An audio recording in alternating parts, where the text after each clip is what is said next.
ایک مرد کی شادی ایک خوبصورت عورت سے ہوئی اور ان کی زندگی ماشاءاللہ خوشیوں سے بھرپور تھی۔ شوہر ایک دن بیوی سے کہنے لگا کہ تم نے آج نماز نہیں پڑھی۔ بیوی نے کہا کہ میں تھک گئی تھی اس لیے نہیں پڑھی، صبح پڑھ لوں گی۔ شوہر کو یہ بات ناگوارا گزری مگر اس نے بیوی سے کچھ نہ کہا، خود نماز پڑھی، تلاوت کی اور سو گیا۔ شوہر دوسرے دن بیوی کے اٹھنے سے پہلے ہی دفتر کے لیے نکل گیا۔ بیوی اٹھی، شوہر کو نہ پا کر بہت پریشان ہوئی کہ اس سے پہلے کبھی ایسا ہوا ہی نہیں تھا کہ وہ بن بتائے چلے جائیں۔ پریشانی کے عالم میں شوہر کو فون کیا لیکن کال اٹینڈ نہیں ہوئی۔ بار بار کالز کی مگر جواب نہیں ملا۔ اب بیوی کی پریشانی بڑھتی چلی جا رہی تھی۔ کچھ گھنٹوں کے بعد کال کی تو شوہر نے اٹینڈ کی۔ بیوی نے ایک سانس میں نہ جانے کتنے سوال کر دیے، کہاں تھے آپ کو کتنی کالز کی ہیں میں نے، کوئی جواب نہیں دے سکتے تھے، پتا ہے یہ وقت مجھ پر کیسا گزرا، آپ کو ذرا بھی خیال نہیں میرا، کم از کم بتا تو سکتے تھے نا۔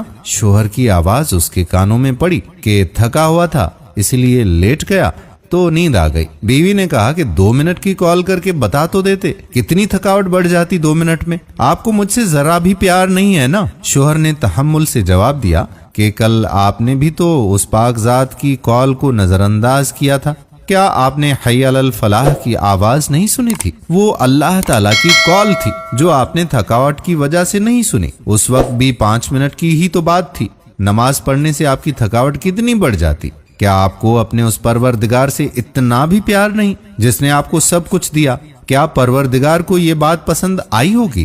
بیوی پر سخت طاری ہو گیا اور روتے ہوئے بولی کہ مجھے معاف کر دیں، مجھ سے غلطی ہو گئی ہے، میں سمجھ گئی ہوں، میں سچے دل سے استغفار کرتی ہوں، میرا پروردگار مجھے معاف فرما دے۔